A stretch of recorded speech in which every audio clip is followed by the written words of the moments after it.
representative of Egypt to the United Nations and other international organizations in Vienna.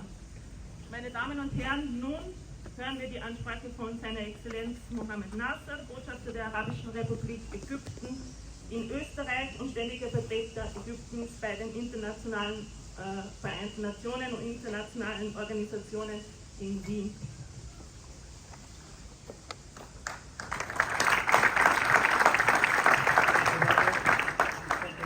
Thank you so much for that. I hope you can hear me. I don't know if this is it working? I hope you can hear me like that. I hope so. Other one is better. Okay, so I mean you can always hear me. Like as an Egyptian, I have a very loud voice. I speak a lot, so I will try to deliver it, and hopefully before it rains, because we have worked the ambassador to deliver something. But I'm the ambassador who's covering 3 posts here. I'm the ambassador for the bilateral, because it's very much pleasure to be with Austria. Ambassador to the OSCE. Excellent.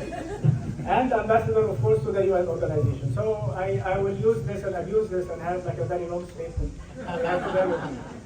Excellencies, distinguished members of the diplomatic corps, members of the Egyptian community, dear friends of Egypt. It gives me a great honor to welcome you all this evening as we come together to celebrate the 73rd anniversary of the 1952 Egyptian Revolution. The 23rd of July Revolution was a pivotal moment in Egypt's modern history. It reflected our people's determination to achieve national sovereignty, independence, social justice, and inclusive growth, goals and values that continue to guide our country nation. I would like to thank each and every one of you for joining us this evening. Your presence is valued expression of friendship, and it reminds us that the bonds between nations are forged not only in treaties and formalities, but in human connections, personal interaction, and shared purpose.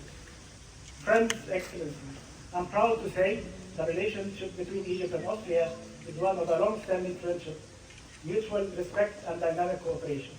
For decades, our two countries have built a robust partnership that continues to grow. Today, I'm pleased to see that our ties are vibrant and forward-looking, grounded in shared values and mutual desire to contribute to international peace and security and sustainable global socio-economic development. In 2022, we had the pleasure of receiving His Excellency President Van der Bellen in Sharm el-Sheikh, where he joined world leaders gathered in Egypt for the UN Climate Summit. The Austrian Chancellor visited Cairo twice, 2023 and 2024, and communications at the highest leadership level between the two countries are taking place regularly.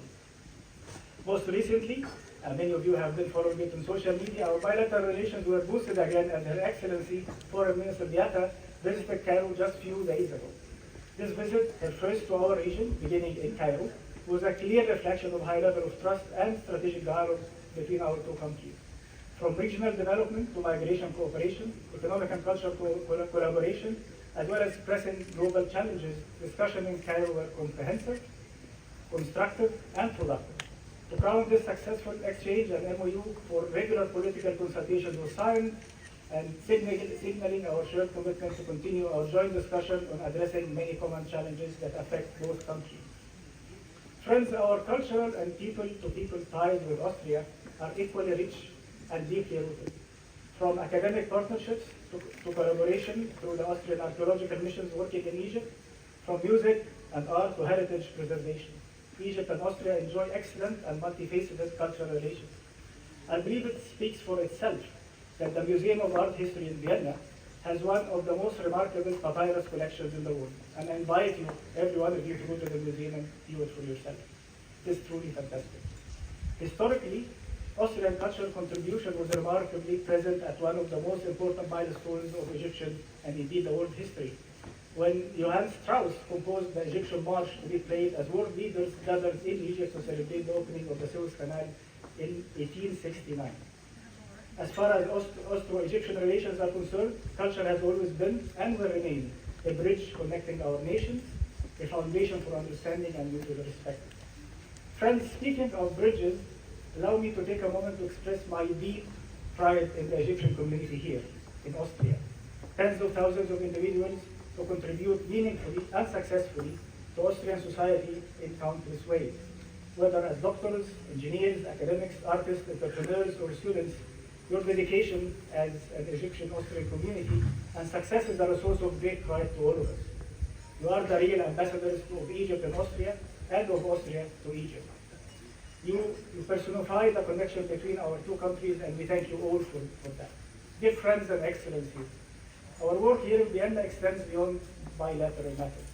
As the permanent mission of Egypt with the UN and other organizations in Vienna, we are honored to represent Egypt's voice and values through our engagement with key institutions. Egypt remains an active, principled, and responsible actor in multilateral diplomacy, and one of the most persistent and adamant advocates of upholding international law and strengthening the international rule-based system. This endeavor is more pertinent given the many serious challenges facing the international community at present.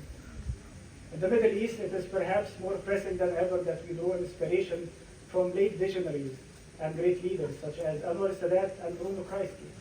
Those who believe in the power of law and logic should push back against those who irresponsibly insist on imposing the law and logic of power. The language of diplomacy and peaceful resolution of conflicts must replace the civics of genocide, state terrorism, and the use of brute military force against defenseless people and sovereign states in contravention to the letter and the spirit of the UN Charter.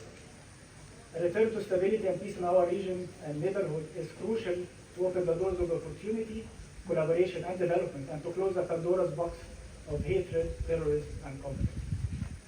In our beloved Africa, sustainable development remains the only solution to the serious challenges that we are facing in the continent, including that of population growth. Supporting the African development agenda remains the real key to unleashing the vast potential of our people and resources.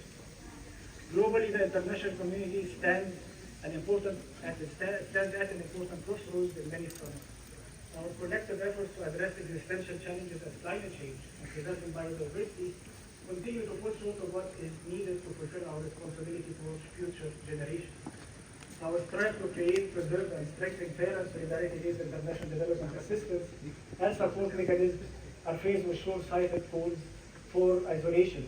Egypt believes that collective efforts to realize the sustainable development goals will always be far more effective than isolated pursuits of narrowly defined economic interests or goals. Dear friends, I know it is raining, but I still have like 2 minutes. So apologies, Ambassador. I have to deliver.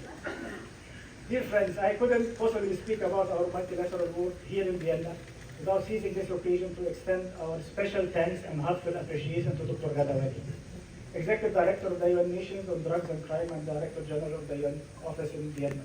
Dr. Wali is a true role model for all of us, especially Egyptian and Arab and African women. Through the UNODC multifaceted work under her able stewardship, many more people across the globe simply live better, healthier, and safer lives where they can realize their potential and future serve their communities. Dr. Wali follows a long list of great Egyptian personalities who led and inspired at the helm of the UN system. Dr. Boutros Ghali, the former Secretary General of the UN, Dr. محمد البرادعي, former Director General of the IEA and Nobel laureate, Professor Mustafa Torba, former head of the unit, Dr. Ibrahim Abdulrahman, first Executive Director of UNIDO, Dr. Mahmoud Muhyiddin, the current UN Special Envoy for Financing for Development. They all left legacies we are proud of as Egyptians, and now Dr. Wali has capably made her mark next to theirs. Ladies and gentlemen, tonight is a celebration of Egypt, of our partnership with Austria, and our tireless multilateral work here in Vienna for a better world for all our people and future generations. We are always guided by the enduring values that unite us. Let me thank you once again for being with us on this special occasion.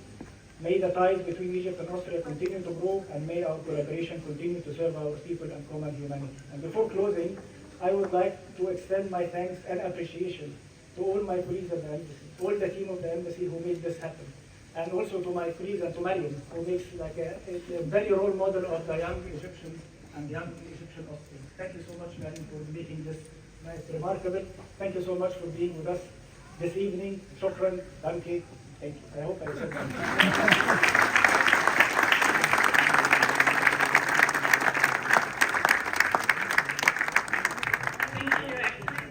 Thank you, Mr. Rafael Mostemani.